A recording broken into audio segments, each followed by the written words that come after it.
न कांक्षे विजयं कृष्ण न च राज्यं सुखानि च किं नो राज्येन गोविन्द किं भोगैर्जीवितेन वा.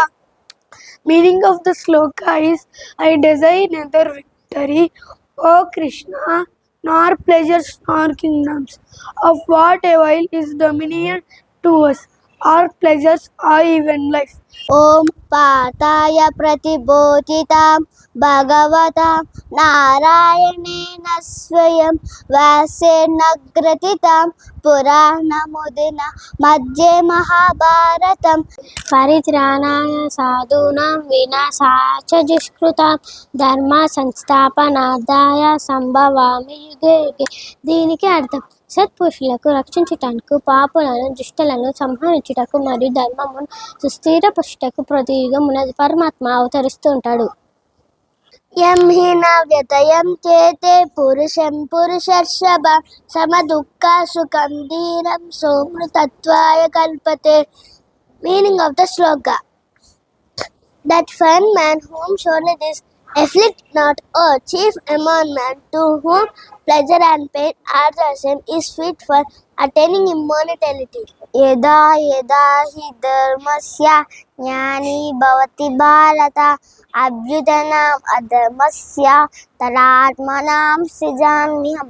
మని హాని కలిగినప్పుడు, అధర్మం పెంచు పెరిగినప్పుడు భగవానుడు సాకార రూపంలోన ఈ భూలోకంలోన అవతరిస్తారు. విషయా వినివర్తంతే నిర్హరస్య దేహినః రసవర్జం రసోప్యాస్య పరం దృష్ట్వా నివర్తతే. కర్మ బ్రహ్మోద్భవం విద్ధి బ్రహ్మక్షారసముద్భవం తస్మాత్ స్వర్గతం బ్రహ్మ నిత్యం యాగ్ని ప్రతిష్ఠితం. అవ్యక్తోయం అచింతోయం అవికారోయం ఉచ్యతే తస్మై ఏయం విదిత్వేనం నాను శోచిత అర్హసే. Meaning of this shloka: our soul is invisible, incountable, immutable. Therefore, we should not judge our body because it is not the real body. दातव्यम इति यादनं देयतीन उपकारिणे देशे काले च पत्रचे తదనం శాస్త్రం స్మృతం. తాత్పర్యం: ప్రతిపాదన ఆశించకుండా మంచి ప్రదేశంలో సరైన కాలంలో తగిన వ్యక్తికి కర్తవ్య బహుమతి ఇచ్చిన ధనము సాత్విక ధనము అంటారు. ఊర్ధ్వం గచ్చంతి సత్వస్థ మధ్యే తిష్టంతి రాజసాః జగన్యా గుణవృత్తిస అదో గచ్చంతి తమసః. తాత్పర్యం: సత్వగుణం వారు ఉత్తమ జన్మలు, రాజసగుణం వారు మధ్యమ జన్మలు, తమసగుణం వారు ఆదమ జన్మలు ఎత్తుతారు. యతో యతో నిశ్చారతి మనశ్చంచలమస్థిరం తతస్థోన్యవ్యయతత్వై ఆత్మన్యేవ వశం నయేత్. Meaning of the sloka is, from whatever caused the restless, unsteady mind wanders away, that let him restrain and bring self-control alone. Good morning everyone. I am Gayatri from 4th grade. ఓం శ్రీకృష్ణ పరబ్రహ్మణే నమః. శ్రీమద్ భగవద్గీత అథ-షష్ఠోధ్యాయః ఆత్మసంయమ యోగః. శ్రీ భగవాన్ ఉవాచ: అనాశ్రితః కర్మఫలం కార్యం కర్మ కరోతి యః స సన్యాసీ చ యోగి చ న నిరగ్నిర్న చాక్రియః. తాత్పర్యం: శ్రీ భగవంతుడు అన్నాడు, కర్మఫలంపై ఆధారపడకుండా చేయవలసిన కర్మని ఎవడు చేస్తాడో అతడే కర్మ సన్యాసి, కర్మయోగి కూడా. అగ్ని కార్యాన్ని, కర్మలని వదిలేసేవాడు కాదు. రెండోది, యం సన్యాసమితి ప్రాహుః యోగం తం విద్ధి పాండవ నహ్య సన్యస్త సంకల్పః యోగి భవతి కశ్చన.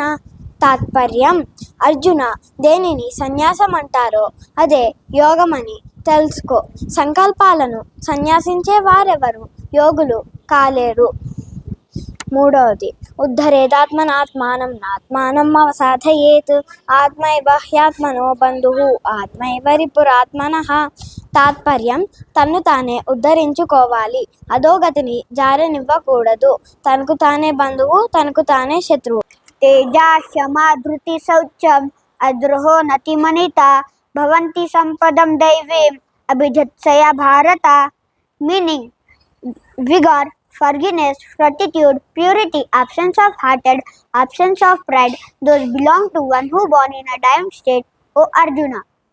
Second shloka: Deva Dvija Guru Pragna Pujanam Saucham Marjivam Brahmacharyam ahimsa cha shariram tapa uchyate, meaning worship of the god, the twice born, the teachers, the wise, purity, straightforwardness, celibacy and non-injury. These are the accessories of the body.